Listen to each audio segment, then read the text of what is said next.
Ya.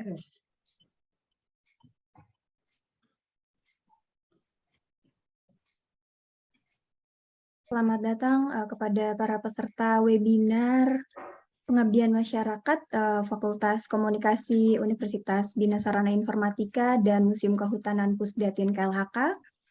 Mengingat waktu sudah menunjukkan pukul 10, maka acara akan kami mulai. Kepada Bapak, Ibu, dan rekan-rekan semua bisa mengaktifkan videonya dan juga mengubah background pada Zoom meeting ini. Baik, Assalamualaikum warahmatullahi wabarakatuh. Shalom, Om Swastiastu, Namo Buddhaya, salam kebajikan, Rahayu, Rahayu. Selamat pagi, salam sejahtera untuk kita semua. Yang saya hormati, Kepala Pusat Data dan Informasi KLHK, Bapak Dr. Edi Sulistyo H. Susetyo, SHUT, SI.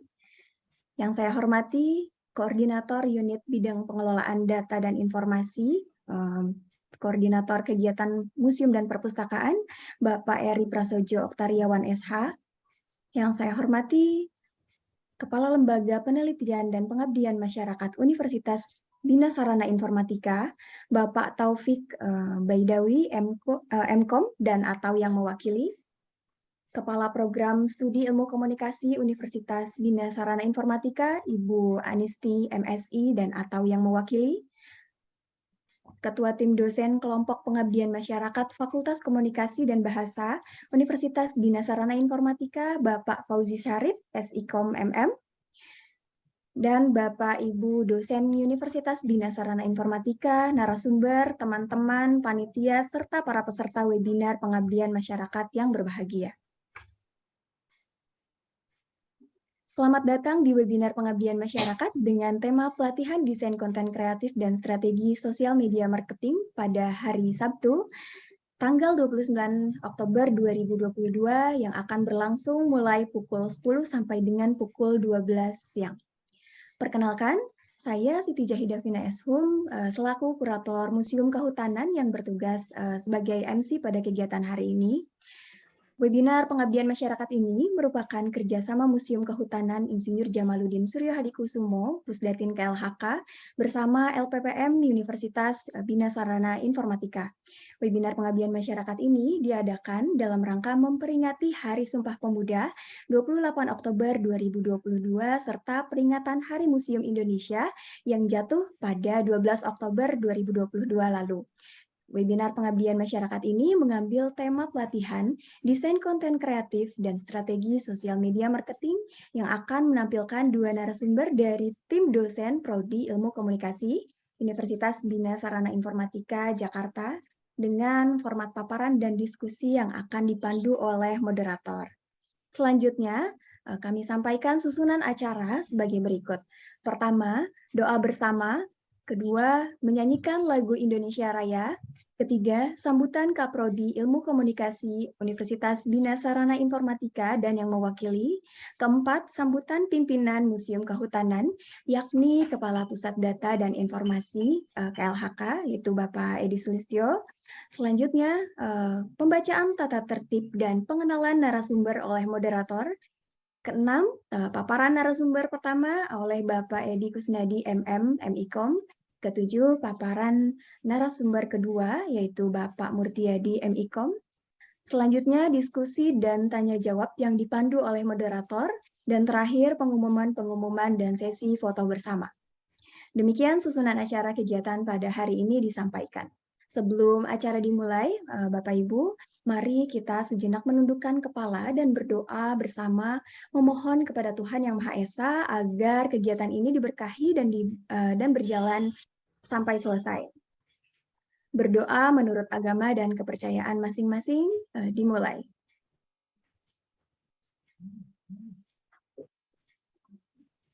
Berdoa selesai. Selanjutnya, menyanyikan lagu Indonesia Raya. Kami mohon para peserta webinar untuk mengambil sikap sempurna.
Selanjutnya, sambutan Kaprodi Ilmu Komunikasi Universitas Bina Sarana Informatika, yaitu yang diwakili oleh Bapak Fauzi Syarif.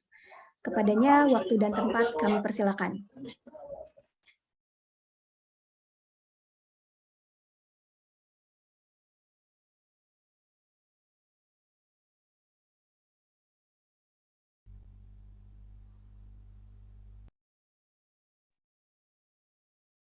Ya, oke, terima kasih pada MC Kak Siti. Ya, Assalamualaikum warahmatullahi wabarakatuh. Waalaikumsalam warahmatullahi wabarakatuh.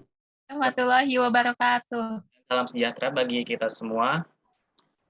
Yang terhormat Dr. Edi Sulistyo Eshut MSI selaku Kepala Pusat Data dan Informasi KLHK yang mewakili Kepala Museum dan jajaran dari pengelola Museum Kehutanan yang tidak bisa saya sebutkan satu persatu.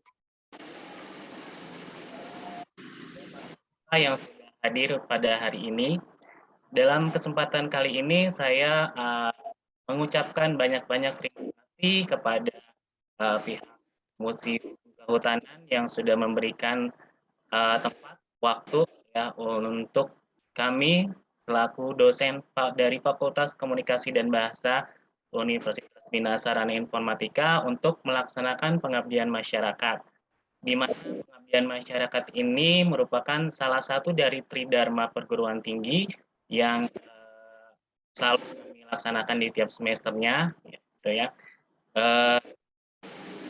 Kali ini dikemas dengan konsep webinar yang dimana menghadirkan tutor-tutor yang berkompeten ya, ada Bapak Murtiadi dan juga Edi Kusnadi yang sudah ya, di bidangnya. Sudah banyak karya-karya yang mereka ciptakan gitu ya. Dan saya tidak berpanjang lebar lagi dalam memberikan sambutan ini. Sekali lagi terima kasih kepada Kehutanan dan kepada para peserta.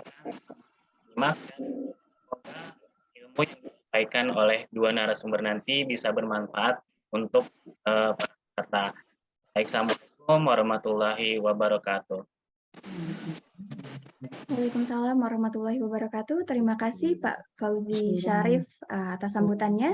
Selanjutnya sambutan yang kedua sekaligus membuka kegiatan webinar pengabdian masyarakat akan disampaikan oleh pimpinan Museum Kehutanan, yakni Kepala Pusat Data dan Informasi atau Pusdatin KLHK, yaitu oleh Bapak Dr. Edi Sulistyo H. Susetyo Eshut MSI.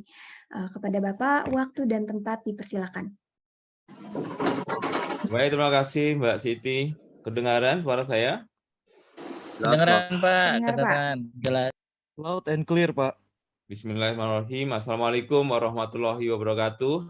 Waalaikumsalam warahmatullahi Halo, Om wabarakatuh. Swastiastu, Namo Buddhaya, salam kebajikan. Selamat pagi dan salam sejahtera bagi kita semua.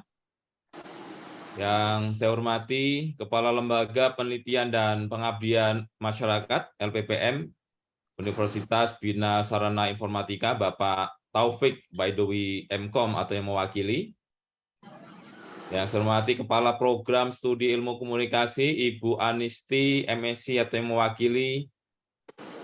Yang saya hormati Ketua Tim Dosen Kelompok Pengabdian Masyarakat Fakultas Komunikasi dan Bahasa, Bapak Fauzi. Yang saya hormati Bapak Ibu dosen Universitas Bina Sarana Informatika, narasumber Pak Edi dan Pak Murtiadi, teman-teman panitia, teman-teman di Museum Manggala Bakti, Museum Kehutanan, Pusdatin, serta para peserta webinar pengabdian masyarakat yang kami banggakan. Pertama-tama saya ingin menyampaikan rasa terima kasih kepada teman-teman dosen Universitas Bina Sarana Informatika Jakarta. Saya menyambut baik adanya inisiatif tim dosen untuk melakukan kegiatan pengabdian masyarakat dengan mitra Museum Kehutanan Insinyur Jamaluddin Suryo Hadikusumo.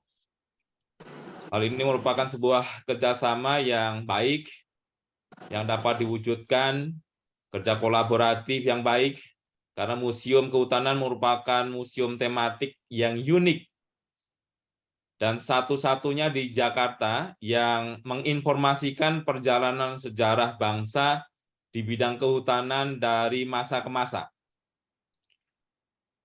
Bapak Ibu sekalian, teman-teman, saudara-saudara sekalian yang saya hormati, Museum Kehutanan Insinyur Jamaluddin Surya Hadikusumo itu awalnya bernama Museum Manggala Wana Bakti. Hal ini dikarenakan letaknya di Komplek Gedung Manggala Wana Bakti, kantor Kementerian LHK.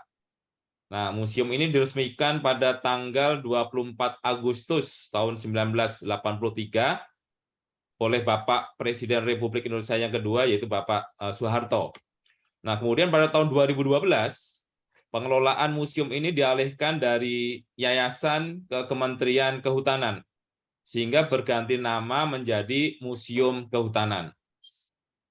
Pada tahun 2015, Menteri LHK yang terhormat Ibu Siti Nurbaya memberikan penghargaan kepada Menteri Kehutanan Republik Indonesia periode 1993-1998, yaitu Bapak Insinyur Jamaluddin Surya Hadikusumo, atas dedikasi dan loyalitasnya terhadap pembangunan lingkungan hidup dan kehutanan, dengan menyematkan nama beliau pada museum ini, yaitu Museum Kehutanan Insinyur Jamaluddin Surya Hadikusumo.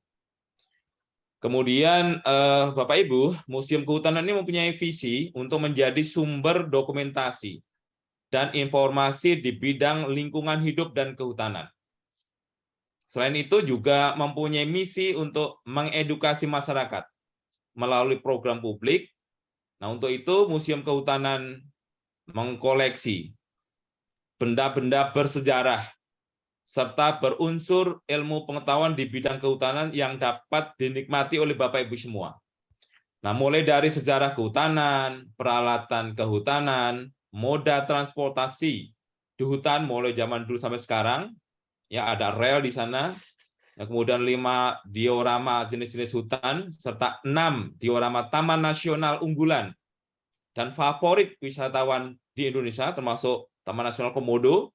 Selain itu juga ditempatkan hasil-hasil hutan, baik yang berasal dari kayu maupun non-kayu. Nah, jadi sangat menarik untuk dilihat dan dapat dijadikan sebagai salah satu sumber pengetahuan dan penelitian. Nah, kami berharap Bapak Ibu peserta barangkali nanti meluangkan waktunya untuk datang dan berkunjung di Museum Kehutanan Insinyur Jamaluddin Surya Hadikusumo yang berlokasi di Komplek Gedung Manggala Wana Bakti, Jalan Gatot Subroto, Senayan, Jakarta Pusat.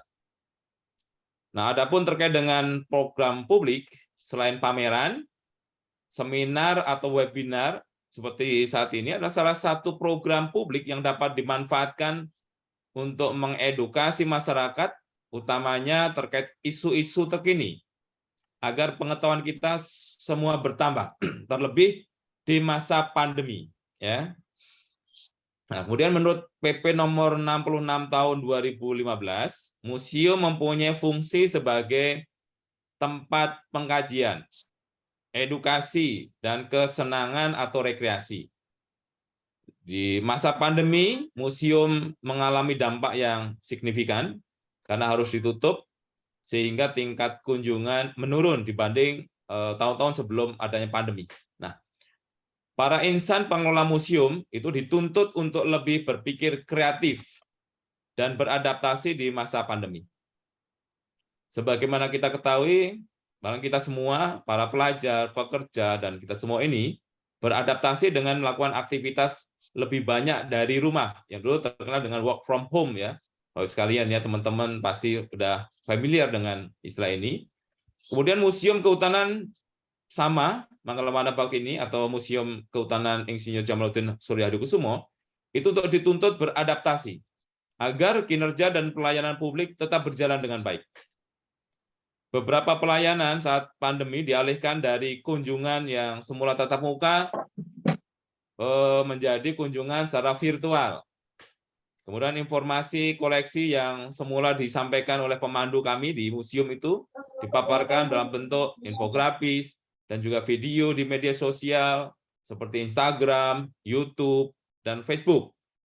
Nah, begitu pula saat ini Museum Kehutanan bekerja sama dengan teman-teman dari dosen Prodi Ilmu Komunikasi Universitas Bina Sarana Informatika Jakarta menggelar webinar pengabdian masyarakat dengan mengangkat tema yakni sosial media berupa pelatihan desain konten kreatif dan sosial media marketing dengan menampilkan dua narasumber, itu tadi Pak Edi dan Pak Murtiadi, ya, yang memang ahli di bidangnya. Terima kasih teman-teman semuanya. Kemudian perkembangan teknologi komunikasi dan informasi saat ini cukup pesat dan sudah seharusnya museum-museum di Indonesia memiliki media sosial untuk berkomunikasi dan melayani publik dengan sebaik mungkin. Dalam pengelolaan media sosial ini diperlukan desain konten yang kreatif agar menarik masyarakat atau audien atau siapapun pengunjung museum, serta strategi dalam pemasarannya agar raihan impresi dari konten yang dibuat benar-benar tepat sasaran. Nah, saya mewakili Museum Kehutanan, teman-teman Pusdatin KLHK, sekali lagi berterima kasih kepada LPPM Universitas Bina Sarana Informatika Jakarta atas kerjasamanya, juga kepada para narasumber dan teman-teman panitia, serta Bapak Ibu peserta yang telah mengikuti webinar ini. Semoga webinar ini memberi pengetahuan baru dan manfaat bagi kita semua. Harapan kami ke depannya, tentunya media sosial Museum Kehutanan maupun Pusdatin KLHK dapat semakin baik dalam mengedukasi dan melayani publik melalui media sosial. Silahkan kunjungi laman media sosial kami di Museum Kehutanan dan juga Pusdatin KLHK untuk mendapatkan informasi seputar pembangunan lingkungan hidup dan kehutanan, maupun melakukan reservasi kunjungan ke Museum Kehutanan. Baik Bapak Ibu sekalian, yang kami hormati, izinkan saya membuka kegiatan webinar ini dengan mengucapkan Bismillahirrahmanirrahim, maka webinar hari ini secara resmi kami nyatakan dibuka. Selamat mengikuti, semoga kegiatan ini berjalan lancar, diberkahi Tuhan Yang Maha Esa, dan pengetahuan yang diterima dari para narasumber dapat diterapkan di lembaga Bapak Ibu semua dengan sebaik-baiknya. Demikian, wassalamualaikum warahmatullahi wabarakatuh. Waalaikumsalam warahmatullahi wabarakatuh. Waalaikumsalam warahmatullahi wabarakatuh. Terima kasih Pak Edi atas sambutannya.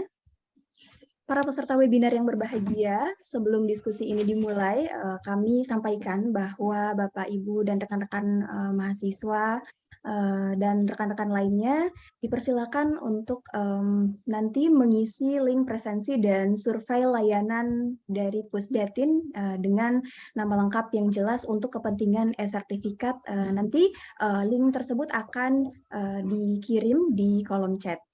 Nah, baik, memasuki acara utama, maka waktu dan tempat kami persilakan kepada Mas Trimulya Rizkinda selaku moderator atau biasa kami sapa Mas Eki. Jadi untuk memimpin acara webinar pengabdian masyarakat pada hari ini. Ya, kepada Mas Eki, waktu dan tempat dipersilakan. Terima kasih Mbak Siti, selaku MC, Kakak Siti kita panggil ya. Selamat pagi rekan-rekan semua, teman-teman. Terima kasih Bapak Edi atas sambutannya. Sebelum saya mulai, saya perkenalkan diri dulu. Terima kasih MC atas kesempatannya. Selamat pagi peserta webinar pengabdian masyarakat pelatihan desain konten kreatif dan sosial media marketing yang berbahagia. Perkenalkan, saya Trimulya Rizkinda, biasa dipanggil Eki, yang akan memandu jalannya pemaparan materi pada siang hari ini. Sebelumnya, izinkan saya untuk membacakan tata tertib peserta webinar. Tata tertib webinar pengabdian masyarakat. 1. Peserta dimohon untuk menulis nama instansi pada ID Zoom. 2. Peserta menggunakan virtual background yang telah di-share di WA Group. 3. Peserta dimohon mematikan mikrofon atau di-mute selama pemaparan narasumber. 4. Peserta dimohon mengaktifkan video pada saat sesi foto bersama. 5. Peserta silakan mengisi link persepsi dan survei dengan nama lengkap untuk keperluan sertifikat yang di-share melalui fitur chat. 6. Peserta silakan mengajukan pertanyaan melalui chat room atau fitur raise hand pada sesi tanya jawab. 7. Pertanyaan terpilih akan mendapatkan souvenir dari Museum Kehutanan. Baik, sebelum memulai sesi pemaparan materi, izinkan saya untuk membacakan CV dari pemateri pada sesi pertama ini. Pemateri pertama kita bernama Pak Edi Kusnandi, SIMM. SIKOM, maaf. Bapak Edi Kusnadi, SIKOM, MM. Saat ini beliau merupakan dosen prodi Ilmu Komunikasi dari Universitas Bina Sarana Informatika. Beliau juga tentunya telah memiliki segudang pengalaman khususnya di bidang desain konten kreatif, terutama di media sosial. Bisa kita lihat dari beberapa sertifikat yang beliau dapatkan, mulai dari sertifikat kompetensi penyutingan audiovisual sampai dengan sertifikasi kompetensi asesor desain grafis. Selain itu, beliau juga pernah menjadi moderator pada diskusi museum yang bertemakan literasi digital, pemanfaatan media digital dalam publikasi, dan media pembelajaran. Wah, dari CV-nya sudah kelihatan menarik banget ya pembahasan materi pada sesi pertama ini. Nah, tanpa berlama-lama lagi, langsung aja kita sapa pemateri kita. Halo Kak Edi Kusnandi. Halo, selamat pagi Mas Eki. Selamat pagi teman-teman semua. Sudah siap kan buat bagi-bagi ilmunya ke peserta webinar pagi ini, siang ini maksudnya? Bagi-bagi ilmu ya. Ya kita sharing aja lah ya. Kita ngobrol bareng ya. Baik. Nah, tanpa berlama-lama lagi, untuk Kak Edi, izin Kak, saya panggil Kak saja ya, sepertinya masih muda nih. Ya. Siap. Oke, tanpa berlama-lama lagi untuk Kak Edi, waktu dan tempat dipersilahkan. Baik, terima kasih. Assalamualaikum warahmatullahi wabarakatuh. Selamat pagi para peserta. Waalaikumsalam warahmatullahi wabarakatuh. Selamat pagi Pak Edi Susio. Nama kita kebetulan sama ya Pak ya. Oke, baik. Untuk pagi hari ini saya diminta untuk memberikan materi terkait pelatihan desain konten kreatif yang mungkin nanti dilanjutkan oleh rekan saya Pak Murtiadi ke materi sosial media marketing. Baik, untuk materi saya hari ini izin share screen. Apakah sudah muncul? Sudah, Pak. Oke, baik. Baik, Bapak Ibu, dalam hal ini mungkin saya sedikit memberikan materi tentang apa itu desain konten kreatif. Kita harus tahu dulu sebelum masuk ke dalam ranah konten kreatif, kita perhatikan bagaimana cara kita melihat tentang basic sebuah desain. Artinya, dalam hal ini yang perlu kita perhatikan adalah beberapa aspek, diantaranya ada tujuan, elemen, dan juga prinsip dalam desain.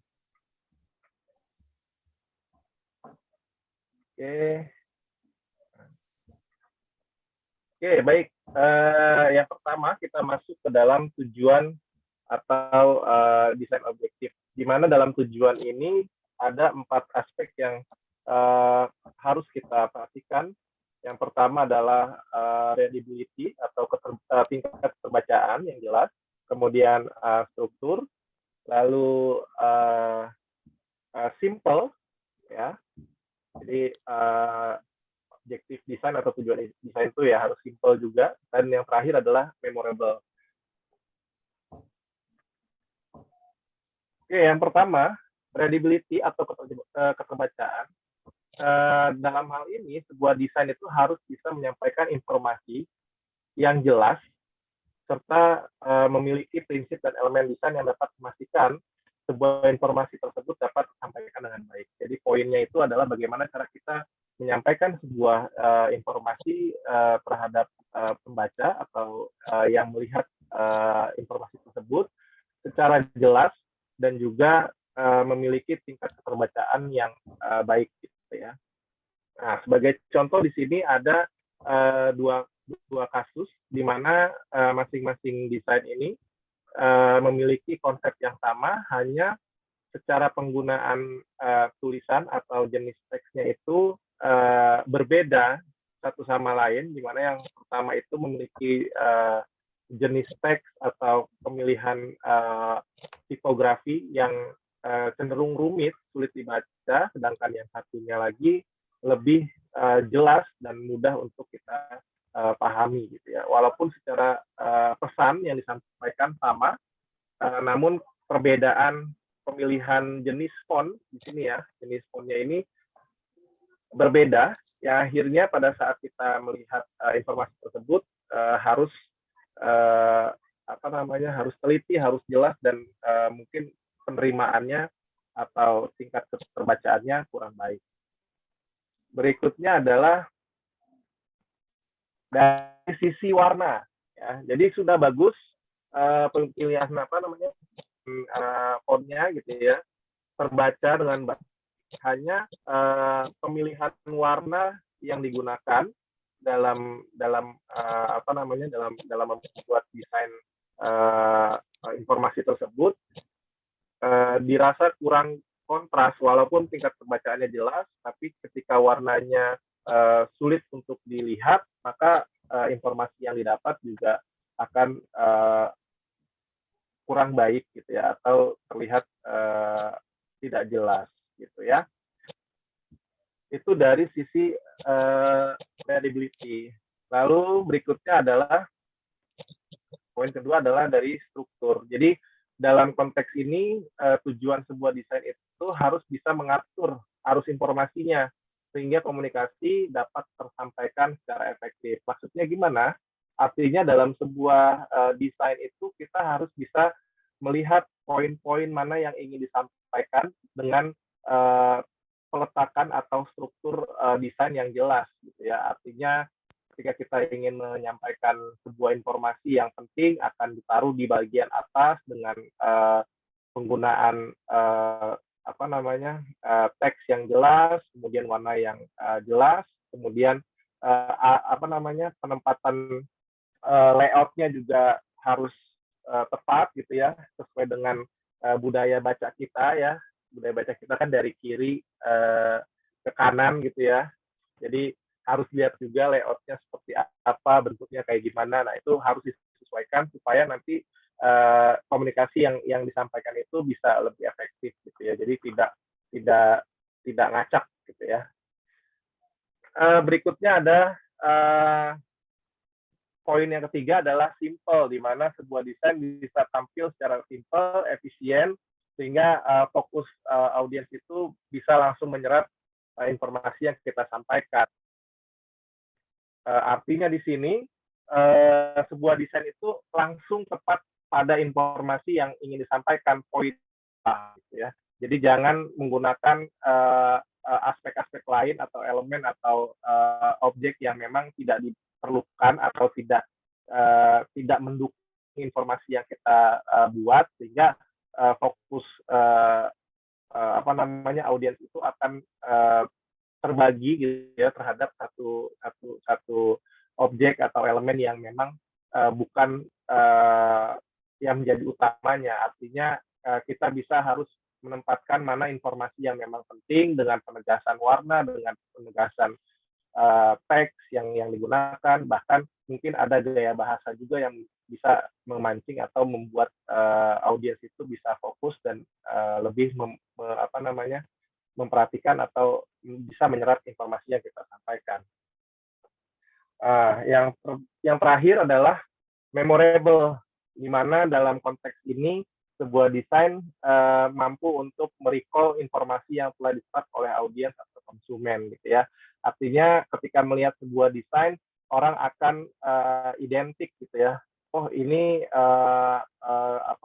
desain ini adalah karakter dari institusi ini atau karakter dari perusahaan ini gitu ya. Contoh mungkin yang terdekat misalnya kalau teman-teman lihat gitu, atau rekan-rekan lihat di beberapa desain promosi UBSI gitu ya, dia selalu memperlihatkan tagline-nya yang mungkin itu akan menjadi sebuah pesan yang sangat diingat oleh para audiens atau konsumen di luar sana yang melihat bahwa tagline kuliah BSI aja itu adalah bagian dari bentuk memorable yang diciptakan bagaimana tujuan informasi atau tujuan dalam sebuah desain yang dimana memorable itu bagian yang cukup bisa membantu atau merecall informasi lagi ketika nanti kita melihat pesan yang sama, kita tahu karakternya seperti ini. Itu bagian dari yang paling penting untuk kita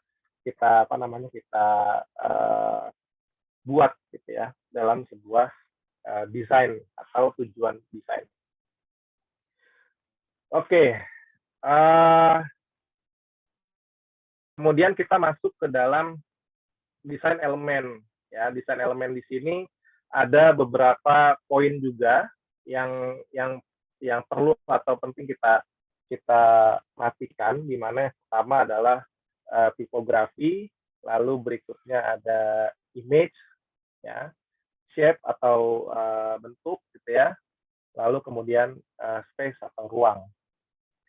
Oke, kita masuk ke dalam desain elemen, di mana dalam aspek tipografi ini akan berhubungan dengan tujuan desain yang tadi ya, readability, struktur, simple, dan memorable. Nah, pilihan yang biasa kita temui dalam konteks tipografi adalah pemilihan jenis font yang mungkin di beberapa buku atau literatur yang biasa kita temui dalam konteks desain komunikasi visual maupun dalam konteks pembuatan sebuah desain gitu ya. Artinya jenis fontase atau jenis huruf yang biasa ditemui adalah sans serif dan serif. Apa yang membedakan? Sans serif mungkin lebih dapat kita lihat sebagai font-font yang digunakan secara non formal atau lebih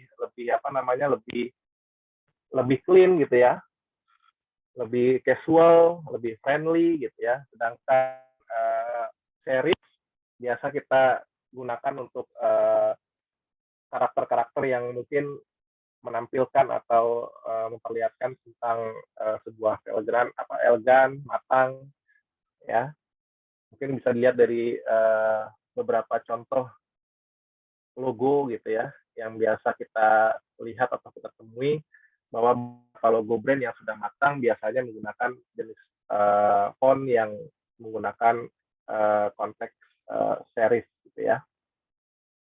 Sedangkan beberapa brand yang mungkin ingin menampilkan atau ingin memberikan image modern, casual, dan juga friendly biasanya menggunakan jenis teks yang berupa sans serif. Oke, mas.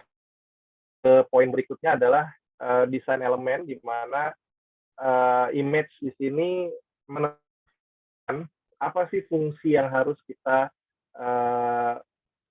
tempatkan gitu ya. Jadi artinya image ini dalam desain ingin dibuat seperti apa, ingin membangun koneksi dengan elemen desain yang lain gitu ya, atau dia ingin menampilkan visual yang menyampaikan sebuah pesan gitu ya, untuk mendukung teks atau shape gitu ya, yang kita gunakan gitu ya. Nah, di sini fungsi image untuk membangun konteks ya, kita bisa lihat bahwa kemudian ada ilustrasi dalam sebuah gambar gitu ya, yang menunjukkan bahwa konteks pesan yang disampaikan itu sesuai dengan apa yang digambarkan atau visual yang diberikan dalam satu buah desain informasi gitu ya, di mana di sini bisa kita lihat bahwa ada kontras antara visual dengan objek yang kita buat atau informasi gitu ya. Yang pertama adalah di sini kita ingin memberikan pesan bahwa kenapa Indomie itu enak pas hujan gitu ya. Artinya ketika ini dibuat hanya dalam bentuk saja tanpa ada ilustrasi, mungkin emosi yang terbangun itu tidak atau cenderung tidak tidak menyampaikan sebuah pesan tersebut gitu. Artinya tidak sampai kepada konsumen atau audiens yang melihat informasi tersebut. Namun dengan penambahan image dalam hal ini itu membangun emosi atau memberikan perhatian yang mungkin sesuai dengan apa yang disampaikan dalam sebuah desain. Baik. Berikutnya adalah shape, di mana shape ini adalah bagian atau building blocks untuk membangun sebuah desain. Artinya basic-nya itu dalam semua elemen desain, shape itu sangat penting untuk membangun komposisi, di mana shape itu kalau kita lihat misalkan dari contoh yang artinya shape yang dibangun dalam teks ini adalah objek yang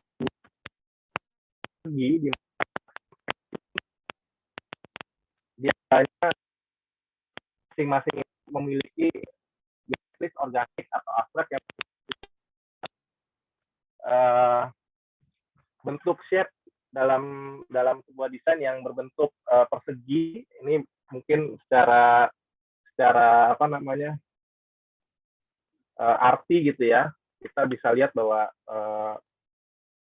artinya mungkin kuat, kaku, stabil atau formal lah ya kalau kita bisa bilang. Sedangkan lingkaran itu mungkin kita bisa melihat bahwa secara arti dia lebih ringan, lebih santai, lebih friendly gitu ya.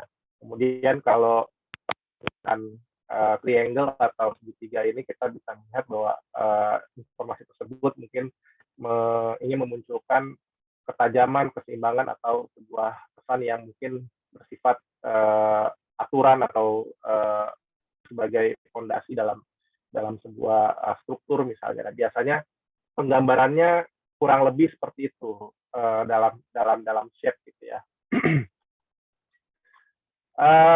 Lalu berikutnya adalah space atau ruang gitu ya. Dimana dalam hal ini dalam sebuah desain space itu atau ruang itu diperlukan untuk fokus gitu ya. Artinya tidak terlalu banyak ruang yang terpakai gitu, atau terlalu banyak ruang yang dipakai juga itu akhirnya walaupun informasinya secara jelas sudah dibuat secara baik gitu, kemudian penggunaan warnanya juga sudah bagus, kontrastasinya, lalu kemudian penggunaan mendukung dari yang disampaikan. Namun ketika itu atau ya samaan dan dalam sebuah frame, maka space itu akan mengaburkan atau memperlihatkan atau menjadikan sebuah desain yang mungkin terlalu ramai atau terlalu terlalu banyak yang ingin disampaikan, sehingga tujuan dari desain itu nggak bisa dicapai gitu ya, informasinya mungkin jadi terdistract gitu ya. Mungkin kalau dari contoh seperti gambar berikut, yaitu di mana dalam sebuah desain tersebut ruang space yang digunakan itu cukup banyak, sehingga ketika kita melihat maka fokus utama kita adalah kepada gambar yang ada di depan kita gitu ya, atau yang kita lihat gitu. Kita tidak terdistract dengan bagian kanan kiri gitu ya. Kita fokus dengan ini mau jual produk Apple Watch gitu ya, dengan varian gambar dengan varian produk ada warnanya ini gitu. Kemudian yang di sebelah juga sama gitu ya, artinya produk saya adalah handphone gitu ya, dengan penggunaan material kaca pada bagian belakang casingnya gitu, sehingga di sini ditampilkan ada mirroring dari produk yang di depannya, sehingga tanpa penjelasan lebih jelas gitu ya, atau tanpa penjelasan yang perlu dituliskan dengan informasi teks gitu ya yang banyak gitu ya, atau spesifikasi di sini gitu ya, misalnya di sini ada spesifikasinya dan sebagainya, itu tanpa perlu itu kita sudah tahu melalui visual yang kita berikan di sini gitu. Visual di sini mendukung, kemudian fokus kita juga dalam hal ini ruang yang diberikan juga menjadikan informasi itu tepat sasaran gitu ya.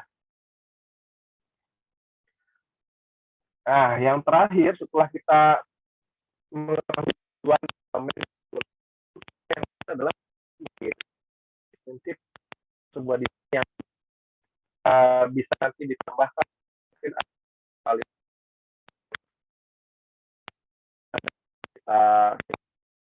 pelajari ya. Artinya kalau desain desain ini macam-macam, berapa ya kan kewakilan gitu ya, adalah ya dalam sebuah desain itu prinsip yang paling penting adalah kontras, di mana ketika kita membuat sebuah desain memiliki prinsip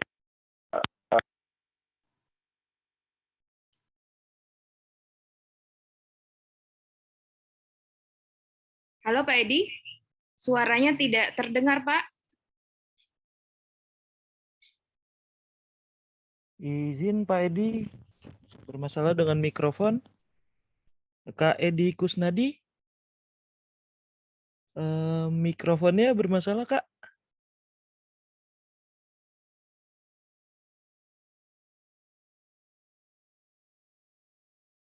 Kakak Edi.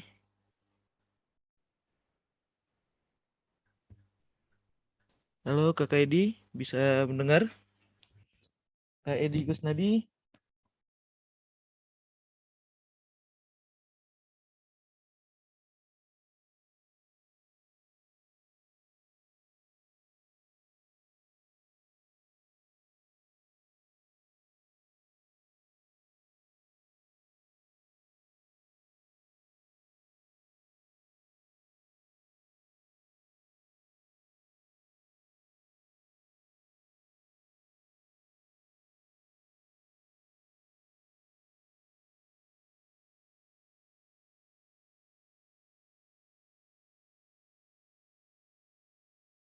Kakak Edi, suara off Kak. Kakak Edi Kusnadi, bisa mendengar saya? Cek. Cek.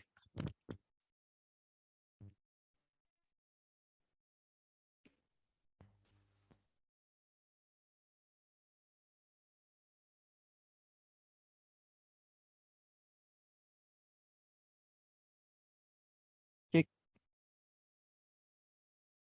Cek, cek.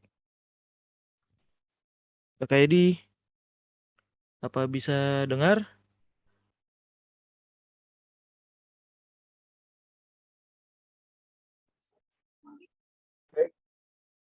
apakah sudah jelas suaranya? Sudah mulai Kakak. Kak Edi. Ya, oke.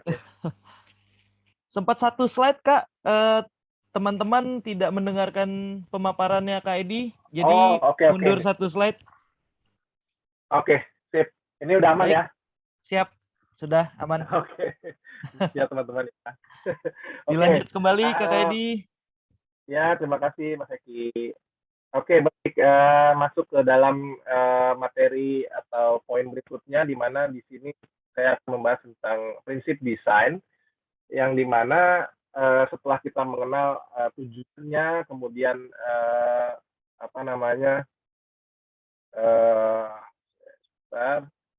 Setelah kita kenal tujuan, kemudian elemen yang kita gunakan, nah kita perlu juga memiliki prinsip gitu ya, prinsip dalam sebuah desain tuh yang masing-masing mungkin secara preferensi beda-beda gitu ya prinsip desain. Tapi mungkin saya mewakili dari beberapa poin penting saja di sini akan saya bahas. Yang pertama adalah kontras, di mana prinsip ini sangat penting gitu ya dalam sebuah desain untuk kita memberikan objektif dari desain itu sendiri gitu. Artinya poin yang awal ya, yang awal kita jelaskan tadi tentang keterbacaan gitu ya, baik itu nanti konteksnya dengan penggunaan huruf kah gitu ya, penggunaan teks atau pewarnaan atau shape tadi ya, pembeda gitu ya, atau dari sisi memorability tadi ya. Artinya prinsip pertama ini poin yang sangat penting gitu ya, di mana ketika kita tidak bisa menyampaikan informasi itu dengan baik gitu ya, maka tujuan desainnya atau objektif desainnya itu tidak tersampaikan dengan baik juga gitu. Artinya dengan message yang sama tapi dengan penggunaan warna yang berbeda atau jenis huruf yang berbeda, maka penyampaian informasinya juga akan berbeda gitu ya. Nah, secara poin sebenarnya ini tadi ya, artinya contrasting secara warna gitu ya, secara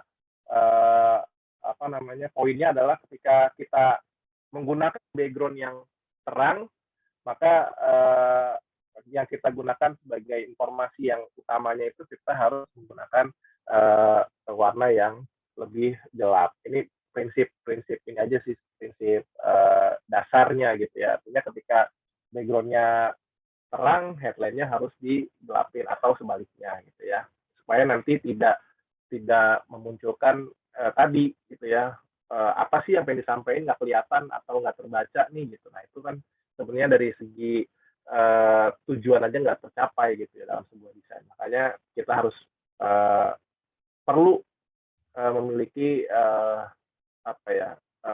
rasa untuk tahu nih kayak kontras ini warnanya atau bentuknya ini harus diperbaiki gitu ya. Nah berikutnya ada hierarki visual, di mana dalam sebuah visual itu pasti ada satu yang ingin ditonjolkan gitu, atau yang ingin kita bolding lah gitu, kita kuatkan di sana dengan cara mungkin pembedaan warna atau pembedaan ukuran dalam sebuah gambar, atau penggunaan jenis font yang berbeda dari penjelasan, itu juga bisa kita gunakan dalam teknik tracing ataupun nanti tujuannya bisa ke hierarki visual. Jadi kalau hierarki visual itu dari beberapa, misalkan ada poin yang ingin kita sampaikan di sini, ada bentuk yang berbeda gitu dalam susunan gambar yang sama. Ketika dibuat dalam satu warna, mungkin orang tidak akan memahami itu gitu ya. Artinya tujuan kita untuk menyampaikan pesan tersebut itu nggak sampai dengan kita membedakan warna yang lain dari yang sudah ada gitu ya. Artinya secara tujuan dalam kita membuat sebuah desain itu sudah tercapai. Begitu dengan contoh-contoh yang lain gitu ya, bisa menggunakan ukuran dan skala gitu ya. Artinya kita tahu perbandingan bahwa ikan paus itu harusnya lebih besar daripada penyelamnya gitu ya. Jadi hal-hal seperti itu yang menjadi dasar bahwa ketika kita ingin membuat sebuah desain, kita sudah paham bahwa secara realitanya seperti itu gitu. Oke. Lalu yang berikutnya adalah dalam prinsip desain adalah rule of proximity, di mana elemen yang berdekatan akan membentuk sebuah hubungan, dan sebaliknya yang berjauhan akan dipersepsikan tidak mempunyai hubungan. Nah, di sini dalam hal ini sebenarnya kalau kita baca secara langsung di sini kan kita mungkin melihatnya, kita spesifikasikannya yang pertama adalah, atau kita klasifikasikan ya, dari mulai warna gitu ya. Artinya dari mulai warna ini, kalau kita lihat dari warna hitamnya ini, kita bicara atau kita tangkap informasi yang kita dapat adalah ngomongin desain yuk gitu ya. Nah, otomatis si berat badan ini akan menjadi pembeda gitu. Artinya di sini ketika kalian atau teman-teman ingin menggunakan konteks penggunaan dua informasi yang mungkin berkaitan tapi ingin difokuskan ke dalam satu satu teks gitu ya. Jadi kita buat pembedanya gitu. Jadi ditaruh di di bagian yang sama dengan pembeda atau kontrasting warna yang mungkin akan menitik fokuskan kita ke opsi yang berikutnya gitu. Misalnya berat badan ini kan sebenarnya kita bisa juga ngomongin berat badan gitu ya. Dengan visual yang kita sampaikan juga mendukung untuk menyampaikan informasi tersebut. Namun di sisi lain juga ngomongin desain yuk juga bisa masuk ke dalam konteks informasi tersebut. Yang terakhir mungkin ada keseimbangan di mana dalam prinsip desain itu yang tadi kita udah sempat bahas juga tentang shaping atau bentuk gitu ya, ada simetris dan asimetris. Artinya kita juga harus bisa menempatkan elemen-elemen yang sesuai gitu ya, yang memang diperlukan untuk menunjang sebuah desain gitu ya, yang memang dari awal itu kita sudah kita sudah pilih gitu ya, sesuai dengan kebutuhannya gitu. Jangan sampai nanti memasukkan bentuk atau elemen-elemen yang tidak perlu gitu ya, dan memakan ruang sehingga secara komposisi keseluruhan desain itu tidak bisa disampaikan dengan baik. Oke, mungkin ini Mas Eki yang bisa saya sampaikan. Mohon maaf jika tadi sempat ada teknis yang kurang baik gitu ya dalam penyampaiannya. Ke Mas Eki dulu. Baik, terima kasih. Wah, terima kasih banyak Kak Edi atas pemaparan materinya. Wah, sangat seru sekali. Jadi, izin Kak Edi, kalau bisa saya simpulkan sedikit, berarti banyak sekali poin-poin yang harus diperhatikan dalam membuat desain ya. Sehingga desain tersebut mempunyai makna dan arti yang kuat sehingga dapat diterima dengan baik. Iya, betul. Terima kasih sekali lagi Pak Edi, Kakak Edi Ya, atas materinya. Sama-sama. Baik, gimana nih? Masih semangat kan buat ngikutin pemaparan materi yang kedua?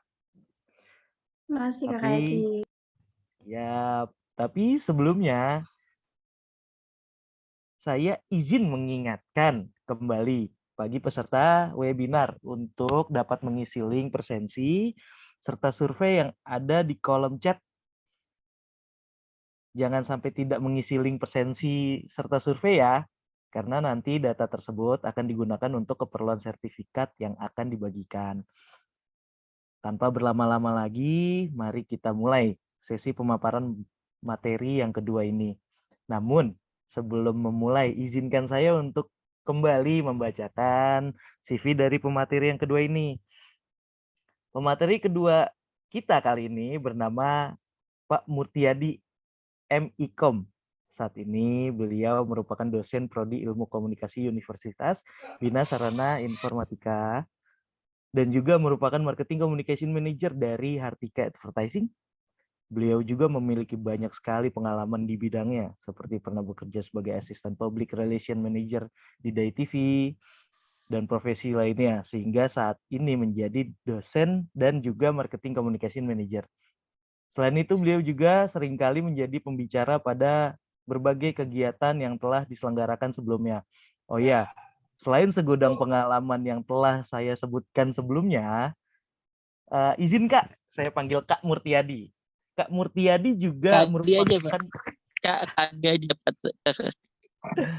Baik, izin saya panggil Kak Murtiadi juga merupakan owner dari Pondok Tibun Nabawi dan juga Kebab Turki Al-Hajj loh. Wah, jadi makin gak sabar nih buat dengerin pemaparan materi dari Kak Murtiadi. Oke, tanpa berlama-lama kita sapa dulu Kak Murtiadi. Selamat siang Kak Murtiadi.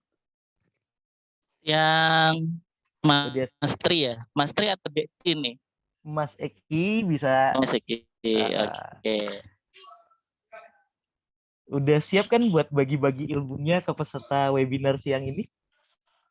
Oh, siap banget bagi-bagi ilmu, bagi-bagi bukan ya, bagi-bagi ilmu juga udah siap semuanya. Baik.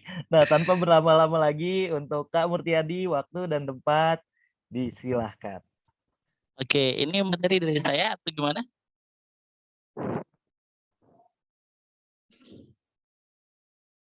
Eh, Kak Eki, materi dari saya yang share screen atau gimana? Iya, boleh? Oke, Boleh, Kak. boleh. Sip. Sebentar ya. Baik.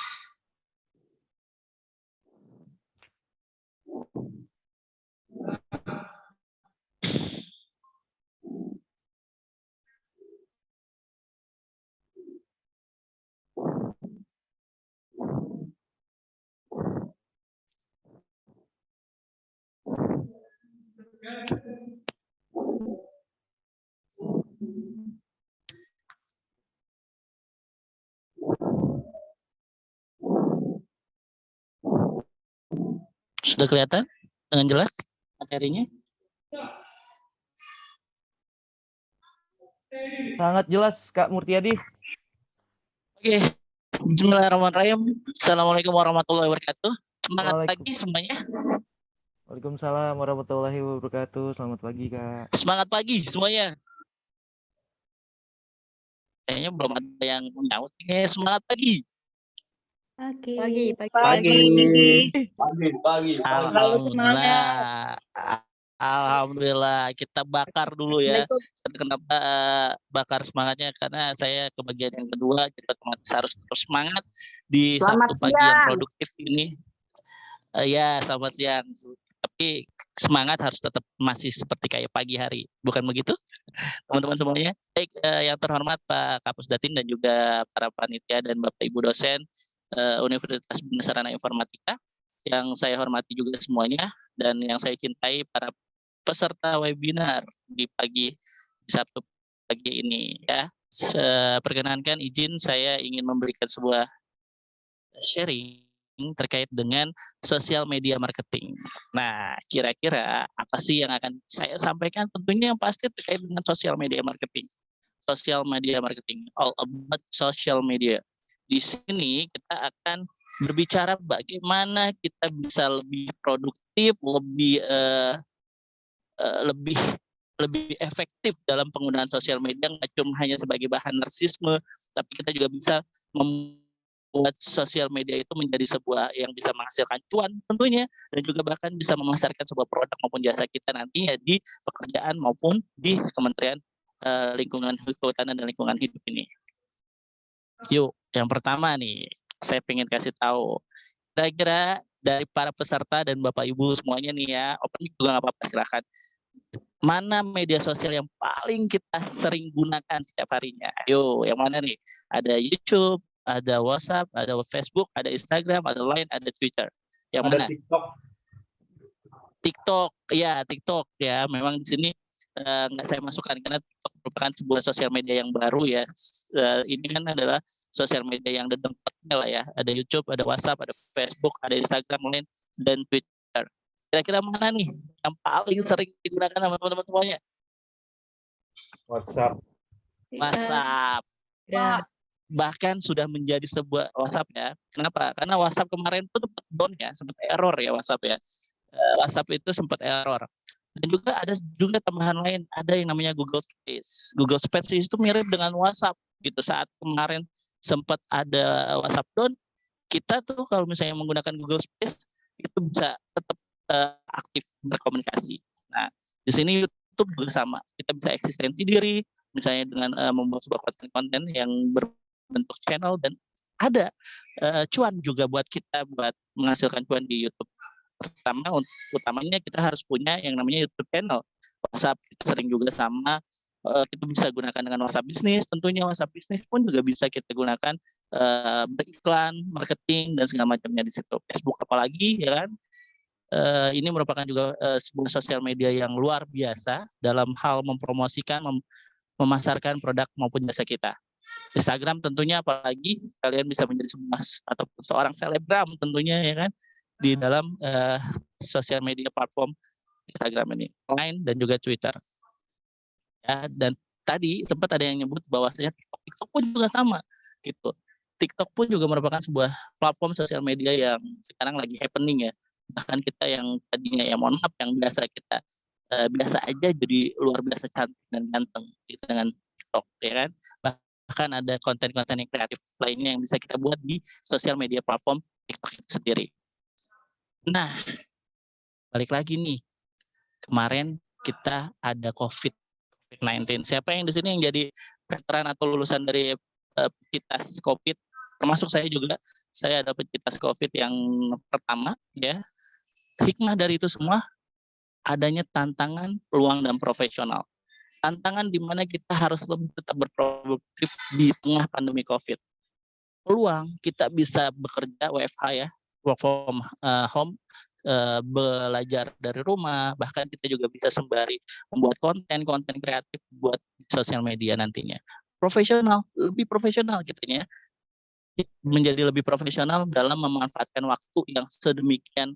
Ternyata kita tuh bisa lebih efektif dalam menggunakan waktu dan juga lebih berprofesional. Nah, di sini sedikit berkaitan dengan marketing di museum.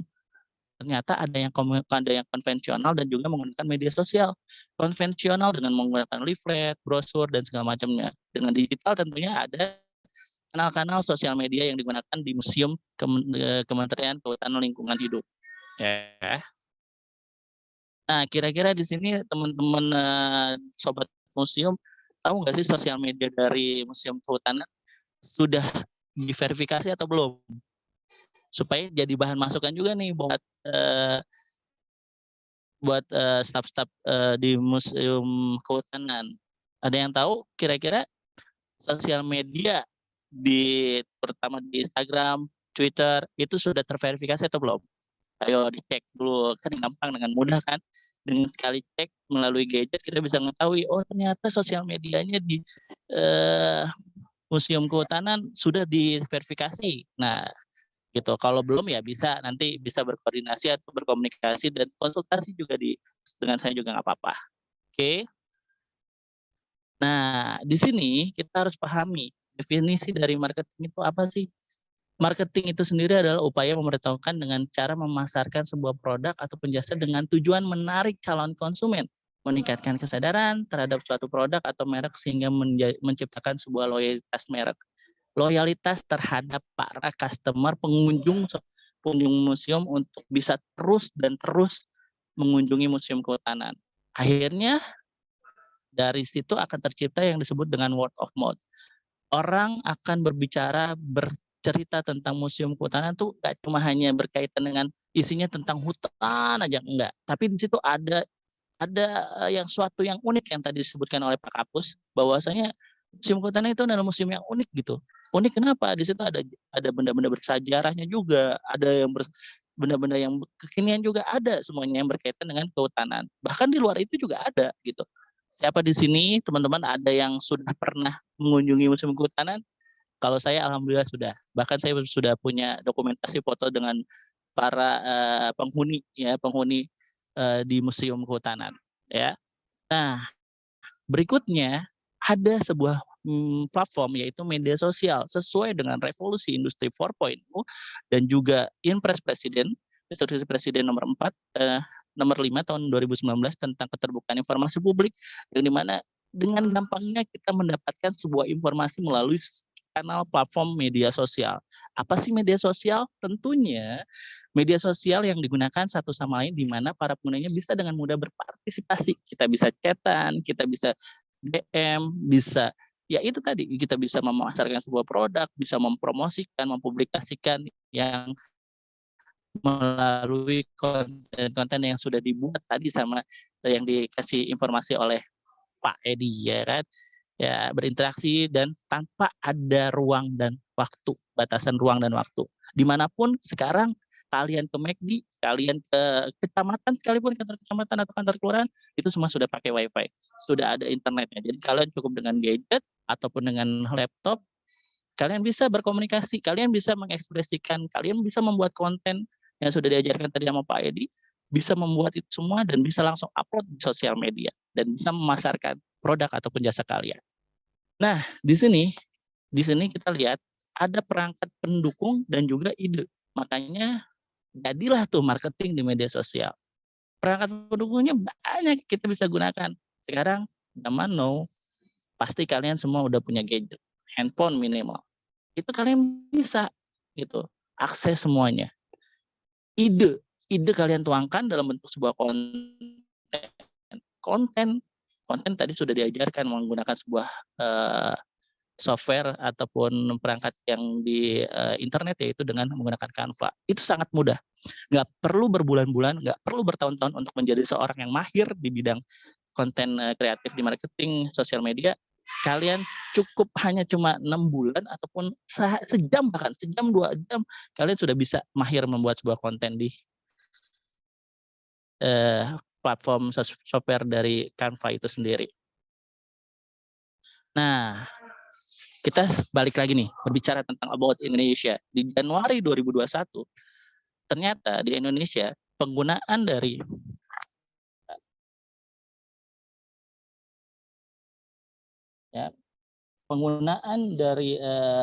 dari total populasi 274 juta, ternyata menggunakan mobile connection itu 345 juta. Pengguna internet itu 202 juta. Dan juga yang aktif di sosial media penggunanya adalah 170 juta. Kan? Benar-benar big banget Indonesia ini. Apalagi ya balik lagi dengan sosial media kita bisa ya itu tadi nggak cuma hanya narsis terhadap diri sendiri, tetapi kita bisa menghasilkan cuan dan utamanya untuk bisa memasarkan produk maupun jasa kita. Nah, kita langsung merujuk nih kepada pengguna media sosial di Indonesia. Nah, apakah teman-teman semua salah satunya di dalamnya? Ya, tentunya di tahun 2000 pengguna aktif dari sosial media itu 170 juta. Ada kurang lebih ada 61,8%-nya ya pengguna media sosial. Banyak dong, hampir seluruh dari rakyat atau warga negara Indonesia menggunakan sosial media. Nah, untuk annual change in the number of social media user itu ada 6,3%. Terus ada number of social media user accessing yang menggunakan sosial media menggunakan via mobile phones itu ada 168 juta. Dan juga hampir 90 totalnya ada 99,1% menggunakan itu semua menggunakan mobile phone. Nah kita lihat nih social media behavior, tingkah laku para pengguna sosial media tuh ngapain aja sih? Ada yang cuma sekedar visit or use a social network or a messaging service in the past month, hanya cuma ngeliat-ngeliat doang ya kan, atau cuma ada yang activity engage ya dengan kita ngechat dan segala macam, dan kita harus lihat average amount of the time per day spend using social media itu hampir 3 jam ya kan, 3 jam 14 menit kita berkutik dengan sosial media. Ada waktu yang 10,5 ya average number of social media on per internet user ya kan, dan juga ada percentage dari penggunaan media sosial itu dari 60% ya. Nah di sini kita lihat nih, ayo yang manakah yang paling banyak digunakan sosial media platformnya itu paling banyak digunakan ternyata YouTube. Masih banyak ya digunakan oleh para pecinta sosial media ya. Itu ada WhatsApp, ada Instagram, ada Facebook, ada Twitter, ada Facebook Messenger, ada Line, ada LinkedIn, ya, ada TikTok. TikTok udah saya masukin tuh. TikTok ada juga dan lain-lain, ada Telegram, ada WeChat ya. Ada WeChat. Nah, yuk siapa yang mulai itu? Kan ada ada Snapchat, ada dan lain-lain ya. Itu di Indonesia, khusus di Indonesia. Tuh, terbanyak YouTube ternyata. Lanjut, kita masuk ke strategi marketing di media sosial. Yang pertama, kita harus buat konten yang kreatif, unik, dan menarik. Nggak hanya foto-foto doang, bentuk visualnya doang, tapi ada audio visual. Dan semua media platform itu semua bisa kita buat konten sosial medianya dengan audio visual. Nah, yang kedua, kita harus guidance, mempunyai panduan dengan ciri khas sebagai pembeda dengan yang lain. Ada pembedanya gitu, jangan cuma hanya konten-konten yang berbau islami ataupun yang tegang-tegang, yang serius-serius. Banyak yang pembeda, kayak salah satu kalau mungkin kalian lihat Coach Jordi ya, sosial media di Instagram yang dia membuat sebuah konten tentang membahas tentang skripsi. Nah, kalian bisa gunakan itu apapun bentuknya, tentang semua itu bisa digunakan karena tidak ada batasan, tidak ada yang namanya aturan bahwasanya kalian itu harus kayak gini, tapi setidak-tidaknya kalian harus kreatif dan juga tidak boleh yang namanya berbau sara ataupun menghina, itu tidak boleh. Dan juga yang terpenting adalah buat jadwal tayang. Nanti saya akan informasikan tayangan jam-jam berapa yang harus kalian share terkait dengan konten-konten kalian di sosial media. Terus ada perhatikan biaya dan SDM, ya, biaya meskipun memang lebih murah dibanding media konvensional lainnya seperti media TV, elektronik maupun cetak, media massa, sosial media ini paling murah, super murah. Saya pun pernah menggunakan advertisement dari sosial media platform. SDM tentunya kalian juga harus punya SDM, sumber daya manusia yang qualified, yang fokus terhadap sosial media. Terus lakukan evaluasi. Misalnya kalian hari ini sudah membuat promosi, lagi sedang marketingin produk kalian di sosial media. Kalian evaluasi, kira-kira apa sih yang jadi masalah? Apakah kontennya, apakah dari caption text-nya kalian, ataupun dari jam tayangnya kalian yang tidak kalian gunakan, atau dengan menggunakan hashtag-nya yang kurang ger gitu loh. Nah, di sini konten media sosial teman-teman harus perhatikan ya. Ini ada kolom, ada visual, dan juga ada teks ya. Di sini kalau kolom kita lihat event, info lembaga, event, kata ucapan, sejarah, dan yang berbau dengan keunikan. Visual bisa foto, video, animasi, dan infografis. Kalian udah jago lah setelah ikut webinar ini, pasti kalian sudah jago membuat sebuah infografis, apalagi tadi sudah dikasih tahu sama Pak Edi terkait dengan membuat sebuah konten di Canva. Terus ada kata sapaan, halo sobat Abjadi gitu kan, sobat Edik ya kan, ataupun sobat museum dan lain-lain, itu kata sapaan yang digunakan di sosial media, bukan selamat pagi Bapak Ibu. Nah, enggak, itu kata sapaan di sosial media itu berbeda dengan kata sapaan pada umumnya. Kata panggilan, tagar, target, dan jenis media sosial yang harus teman-teman perhatikan. Nah, panduan atau pedoman media sosial itu adalah copywriting, tone warna, huruf atau ciri khas, fotografi, punya cerita, dan konten kreatif yang bersifat edukatif, mendidik. Jangan sampai konten-konten kalian itu nggak ada bersifat edukatif. Selain mengajak, promosi, tapi ada sedikit edukasinya di dalamnya. Nah, berikut taktik marketing di media sosial. Pertama, kalian harus kenali karakter dari khalayak berdasarkan 4 hal ini. Jam akses dan berapa lama mengakses sosial medianya. Publikasi apa aja yang disukai sama followers ataupun dari kebiasaan dari pengguna sosial media. Reaksi terhadap publikasi yang diupload, entah itu dengan memberikan emoticon, memberikan bahkan nge-share, berbagi konten-konten kalian, dan juga konten jenis apa yang memiliki dengan humanis, itu selalu pasti paling cepat itu. Terus juga konten-konten yang berbau tentang artis, itu juga pasti cepat dan share-nya cepat, tinggi. Gunakan hashtag atau keyword seperti misalnya kuliah BSI aja, nah kan, itu salah satu hashtag, ataupun bekam rukyah Abi-Adi aja, nah itu juga bisa, ya kan. Itu kebab Turki Al-Hajj, enaknya bikin lagi, itu bisa. Atau museum kehutanan, museum paling unik gitu bisa jadi, ya kan?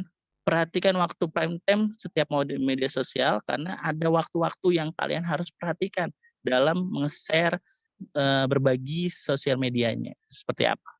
Terus tipe konten edukasi dan soft marketing lebih disukai. Jadi nggak terlalu menjual, nggak terlalu berbau, wah ini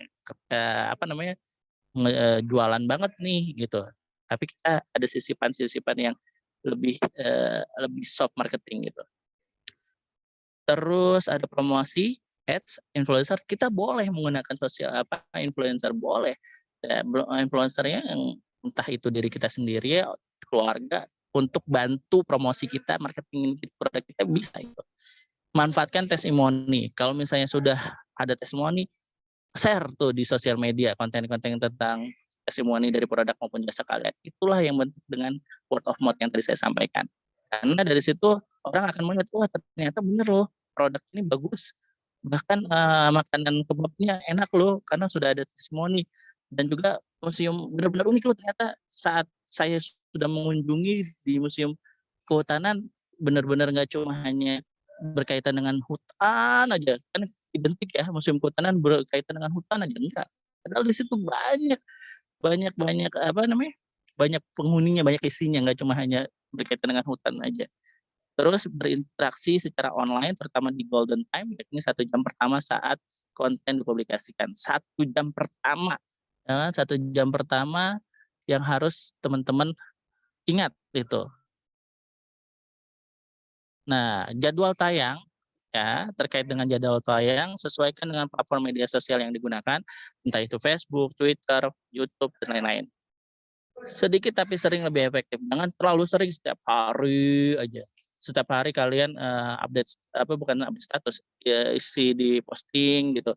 Kalau reels ataupun cerita itu boleh setiap hari nggak masalah. Tapi dengan yang berbau yang lebih variatif, inovatif, nggak cuma itu aja yang beda. Terus susun jadwal dalam bentuk kalender konten. Nah di sini sebagai pengingat kalian teman-teman bisa gunakan Google Calendar gitu, Google Calendar karena layaknya teman-teman seperti kayak punya personal assistant gitu. Setiap 10 menit sebelum mau tayang masukin tuh di Google Calendar. Di situ kalian bisa ada reminder 10 menit hari ini nanti akan ada tayang nih di ini nih. Nah, di situ nanti ada di Google Calendar. Ya. Untuk apa? Untuk bisa pada saat kalian pingin share di Google Calendar itu gunanya konten kalian yang mau di jam berapa untuk bisa digunakan atau di-share di sosial media. Nah, di situ ada kendalanya juga ternyata teman-teman gitu dalam mengelola media sosial. Kadang kita nggak punya SDM, kita jadi multi talent. Saya pribadi juga nggak ada SDM, tapi ya itu tadi untuk pengingat saya gunakan Google Calendar untuk bisa mengingatkan jam berapa saya harus tayangin tuh nge-share sosial media jam berapa konten-kontennya. Terkadang juga kita sulit upload karena terlalu banyak birokrasi untuk approval. Biasanya ini di kementerian ya, tapi alhamdulillah di kementerian zaman now itu birokrasi udah lumayan kikis karena itu tadi dengan kerja kolaboratif menggunakan Google Workspace itu bisa memudahkan birokrasi dan terpangkasnya birokrasi. Nggak ada desainer ya, dengan setelah kita mengikuti webinar ini ya kalian bisa menjadi desainer sendiri, apalagi mudah menggunakan Canva, Pictochart dan lain-lain. Nggak punya konten atau ide yang kreatif untuk dipublikasikan. Ini apalagi kalian mulai hari ini jangan ada kata seperti itu. Karena kenapa? Kalian harus punya berpikir inovatif. Nggak ada yang admin yang standby 24 jam.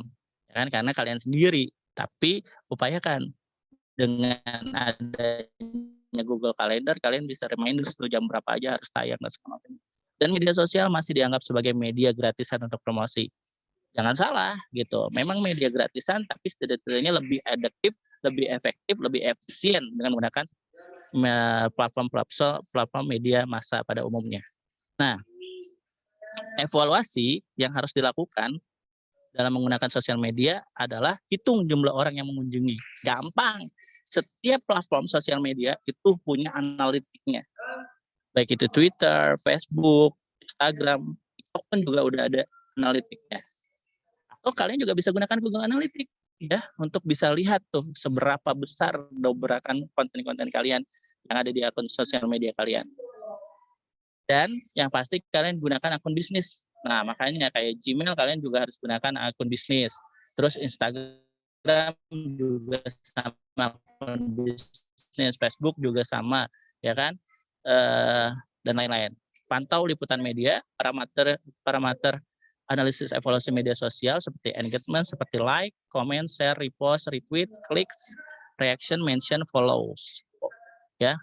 Terus awareness seperti impression, reach, traffic, dan view. Bisa kelihatan semuanya itu menggunakan tadi Instagram Analytics, Facebook Analytics, Twitter Analytics, Google Analytics, dan lain-lain. Nah, ini tadi yang saya sampaikan kepada teman-teman, ada best time-nya loh waktu kalian dalam upload sosial media. Kayak di Facebook, nih dari jam 11 pagi, jam 1 siang sampai jam 2 siang. Hari apa aja sih? Nih, ada Monday, Wednesday, Friday. Jamnya jam 10 sampai jam 11. Ya, 10 pagi sampai jam 11. Nah, kalau Instagram, best time-nya itu di hari Monday, Tuesday, Friday, ya kan? Senin, Selasa, dan Jumat di jam 11 siang sampai dengan jam 2 siang. Jam 11 pagi, 11 siang ya. 11 pagi sampai jam 2 siang. Ini juga nah, YouTube. Nah, kemarin sempat kan YouTube tuh jam berapa sih Pak Adi ya kira-kira? Nah, di YouTube tuh biasanya kita buat upload konten kita tuh di hari Jumat, di hari Kamis dan Jumat. Itu waktu yang paling baik untuk kita ngepost ya, ngeposting. Ya, di jam berapa? Jam 2 siang sampai jam 4 siang. Jam 4 sore, ya. Nah, kalau untuk worst time to post-nya itu di hari Senin, Selasa, Rabu. Jangan karena orang pasti hari Senin logikanya lagi rush hour banget tuh. Paling banyaknya orang hari Senin tuh banyak sibuknya gitu. Nah, itu kalau di YouTube. Di Twitter itu yang paling baik untuk ngepost itu di hari Rabu dan Jumat. Di hari Jumat jam berapa tuh ya, teman-teman? Jam 7 pagi sampai jam 9 pagi. Itu. Mungkin orang banyak yang ini kali ya. Banyak yang zikir, banyak sholat duha. Jadi sedikit selipannya untuk melihat di Twitter. Nah, thank you. Terima kasih. Any question so far? Ada yang mau ditanyakan? Saya kembalikan ke moderator, Mas Eki. Baik, terima kasih. Wah, terima kasih Kak Murtiadi Gimana, atas pemaparan materinya. Iya. Silakan nanti diisi dengan tanya jawab aja kali ya. Oke. Siap, kita sudah memilih pertanyaan-pertanyaannya nih Kak Murtiadi.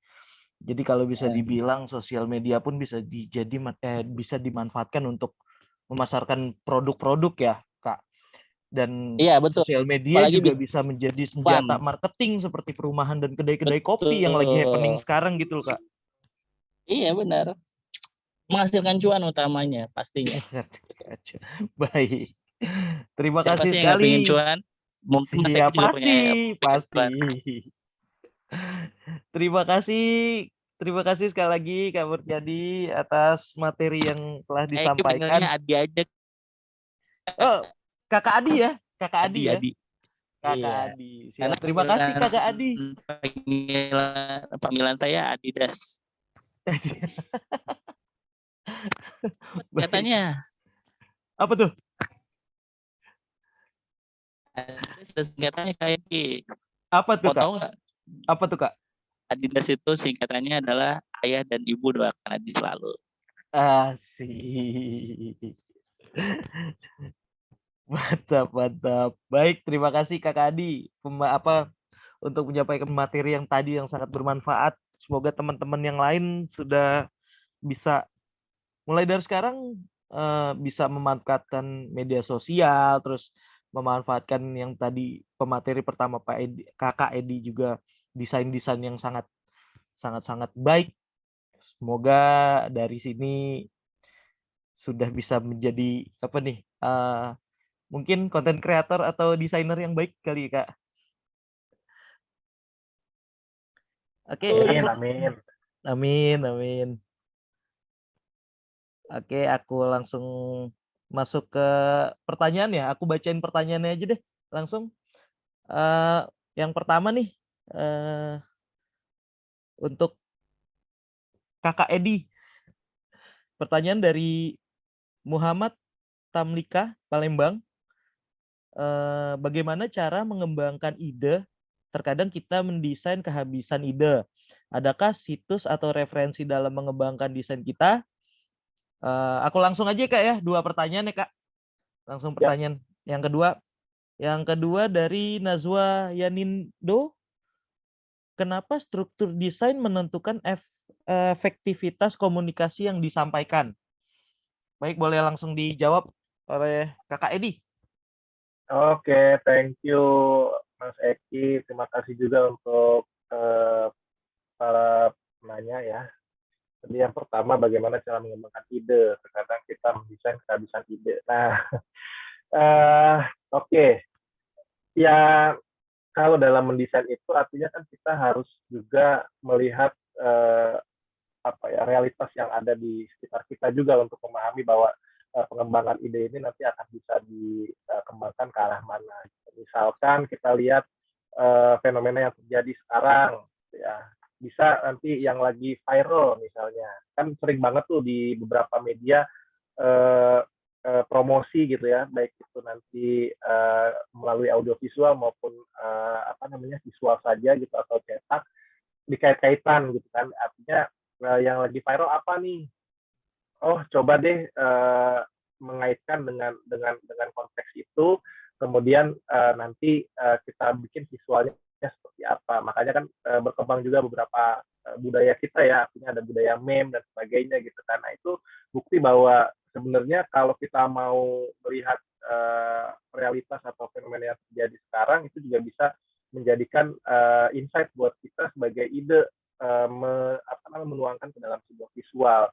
Kalau untuk reference dan situsnya sebenarnya banyak banget. Kalau hari gini gitu ya, artinya hari gini tuh kita udah berlebihan sekali gitu kan untuk menerima informasi maupun bentuk-bentuk literasi yang sifatnya online gitu, ataupun mungkin reference untuk mengembangkan sebuah konsep dan sebagainya. Jadi kalau untuk spesifik biasanya kalau saya sih sering buka-bukanya ya kalau nggak Pinterest gitu ya, atau beberapa objek desain-desain yang memang atau dulu masih ada, kalau zaman saya tuh dulu masih ada komunitas-komunitas gitu, jadi kayak DeviantArt dan sebagainya gitu ya, itu membantu kita juga untuk merefresh lagi yang terbaru, apa sih gaya desainnya kayak gimana, warna yang sekarang disukai kayak gimana gitu kan, kemudian jenis font yang sering digunakan, walaupun tadi ada 2 jenis font yang mungkin menjadi poin utama gitu dalam penggunaan teks dalam sebuah desain, yaitu tadi sans serif dan serif gitu ya. Tapi dari situ nanti kita bisa klasifikasikan nih, sans serif yang seperti apa yang lagi tren, serif seperti apa yang lagi tren gitu ya. Nah, itu juga bagian dari cara kita untuk membuka wawasan atau mencari sebuah insight baru, dalam baik itu dalam bentuk referensi maupun nanti dalam bentuk visual atau langsung secara teknis gitu ya. Itu yang pertama. Kemudian yang kedua itu tadi apa ya Mas Rizky? Struktur ya. Jadi struktur desain menentukan efektivitas komunikasi gitu ya.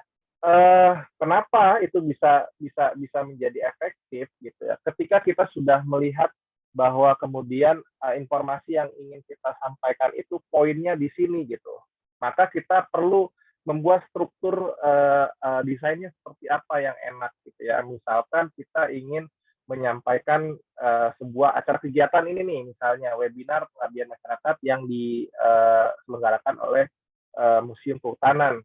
Nah, poinnya apa di situ? Kemudian kita jelaskan juga 5W1H-nya, gitu ya.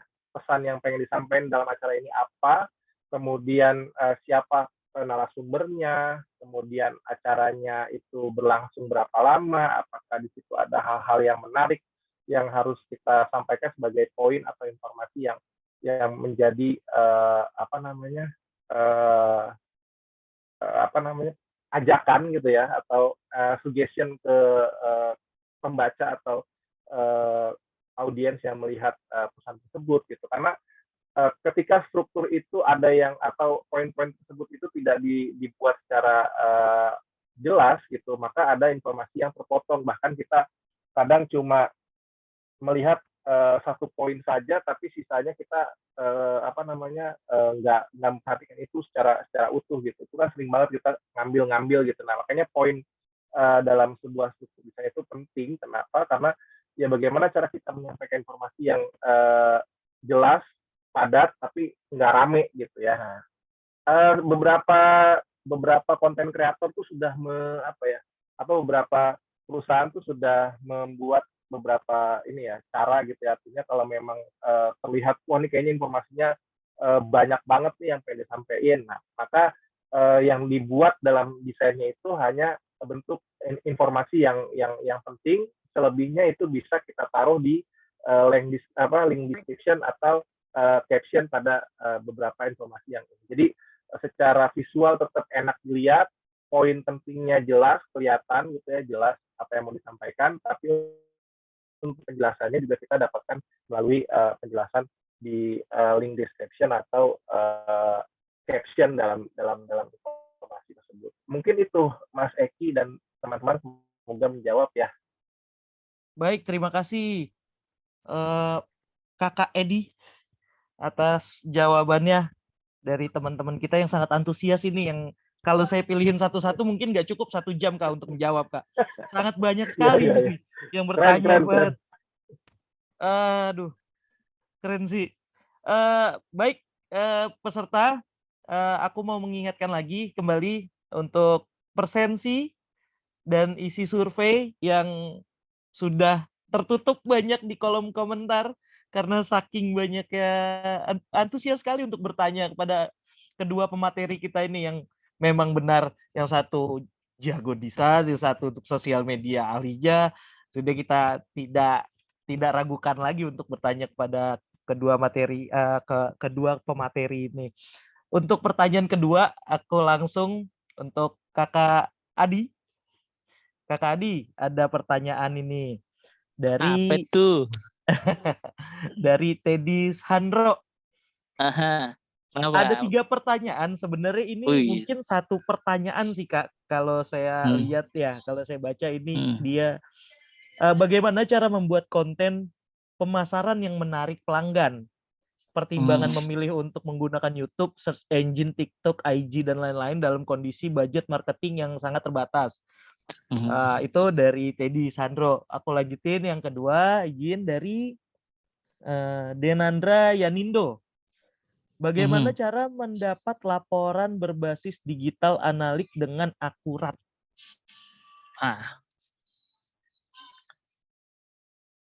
Itu aja, Kak Eki? Sudah 2 pertanyaan saja, Kakak Adi. Oke. Mengingat waktu. Yang pertama, poinnya aja ya. Kalau untuk yang pertama, semua sosial media itu pas bisa digunakan untuk kita melakukan media marketing ya. Seperti apa produk jasa kita, itu sebenarnya nggak ada masalah. Bisa, tapi semua itu tergantung dari konten. Nah, kalau konten kan tadi sudah dibahas tuh sama Pak Edi, harus kayak gimana, bentuknya seperti apa, warnanya harus jelas seperti apa, teksnya bagaimana, itu tadi udah dibahas sebenarnya. Dan jadi kalau untuk sosial media, ini cuma satu, lebih tertarik, lebih enak engagement-nya, saya pribadi, lebih engagement-nya lebih tinggi itu dengan menggunakan video, gitu, videogram, ya kan? Bukan pakai gambar gitu, infografis, tapi dengan videografis. Tentunya buat apa? Ada suaranya, ada gambarnya, dan juga di situ ada sedikit selipan motif promosinya gitu kan. Itu dibanding kita yang nggak ada gitu kan. Kayak misalnya contoh ya, boleh nggak saya share? Kayak minta waktunya aja ya. Silakan, ya. Kakak Adi. Ya. Mohon maaf, bukan berarti promosi di sini. Ini salah satu contohnya ya.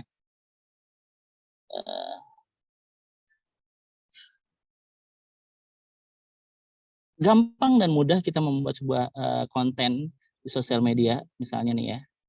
Kayak yang bekam rukiah saya nih ya.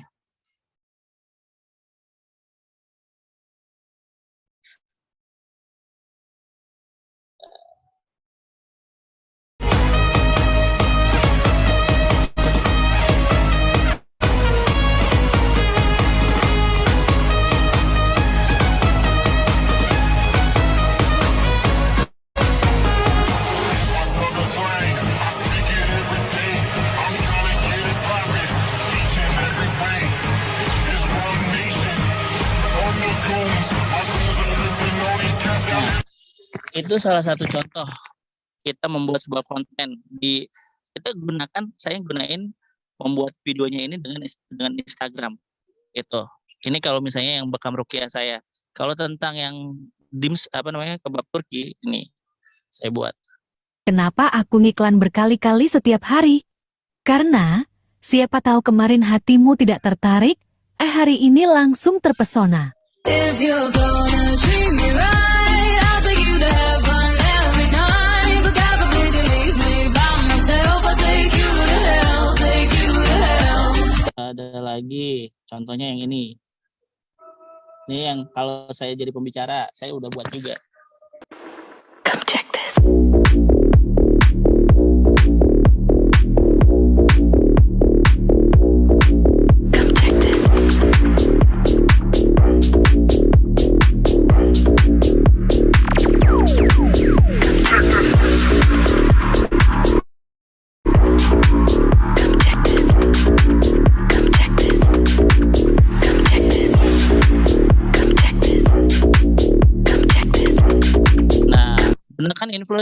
Influencernya bisa siapa? Raffi Ahmad. Nih, saya langsung gunain yang Raffi. Bro Wilson, MCI, kalung kesayangan kita, biar kita sehat terus. Boro. Nah, itu kalau kita nggak mau pakai gunain influencer karena mahal, ya kalian bisa bikin sendiri. Gitu. Simple kok ini. Nah, seperti kayak gini. Teruntuk para customer.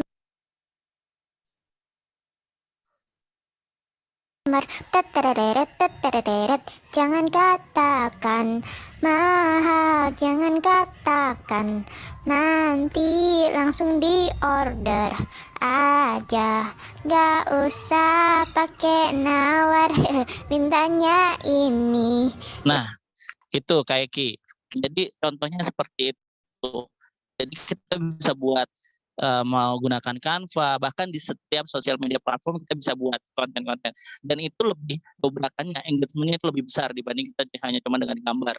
Itu saya sudah mencoba dengan menggunakan video atau reels, itu dobrakannya engagementnya besar banget, orang bisa ngeliat, bisa ratusan dan segala macam.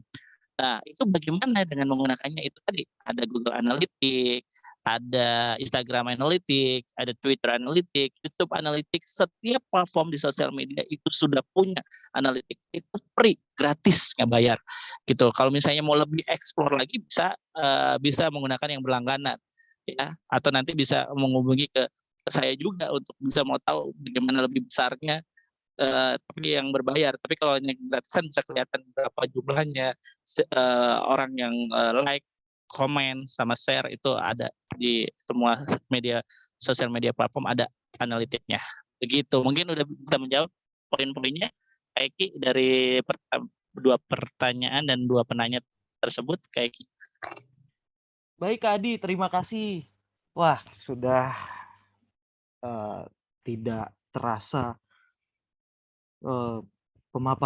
karena pemaparannya sangat baik dan sangat berguna sekali. Jadi waktu yang kita dengarkan juga tidak berasa sudah berlalu banyak. Kaiki, punten. Ini Hadir. ada dari Mbak Susi Oktalina nih. Saya ngeliat chat nih. Bisakah kami dari Kementerian kursus offline ke BSI? Bisa, ya. Karena waktu itu saya juga pernah mengadakan hal tersebut, itu tinggal bersurat aja ke kita, nanti dari lembaga yang akan buat jamnya, tanggalnya, tanggapannya, segala macam. Bukan begitu, Mbak itu, Bu Yuli dan Pak Oji?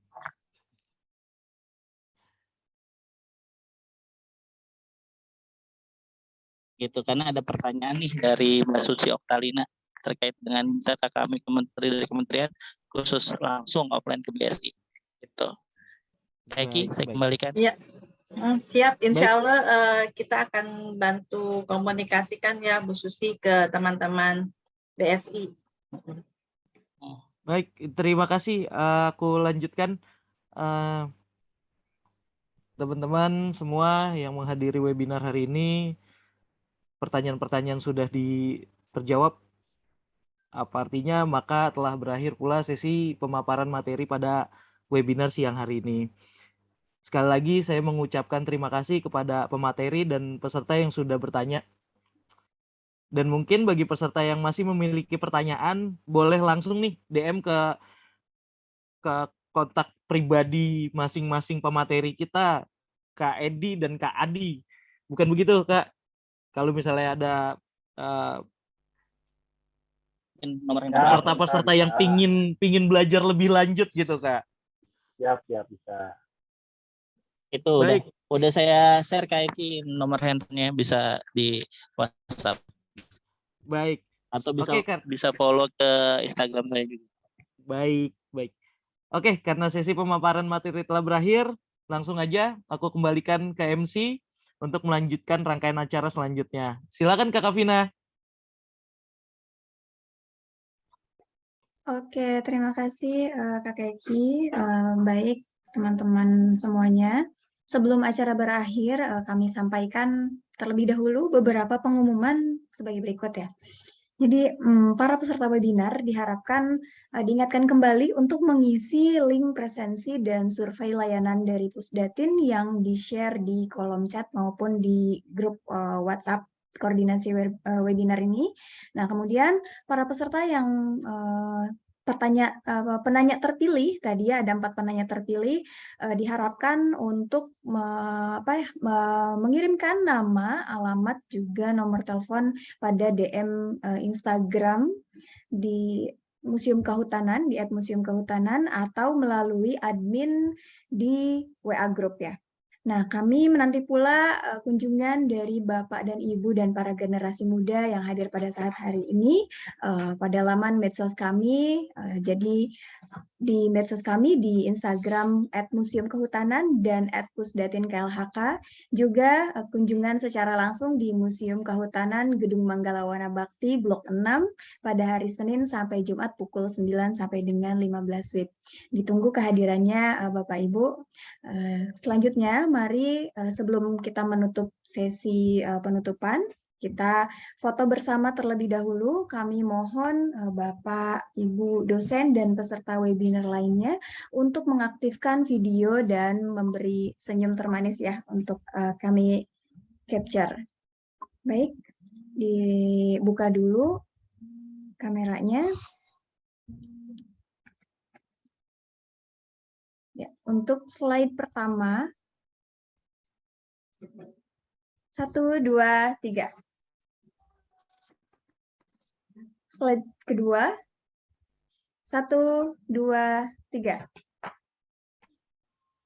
Slide selanjutnya, slide ketiga, 1, 2, 3. Slide keempat. Jadi ditahan aja ya ekspresinya Bapak Ibu. 1, 2, 3. Slide kelima. 1, 2, 3.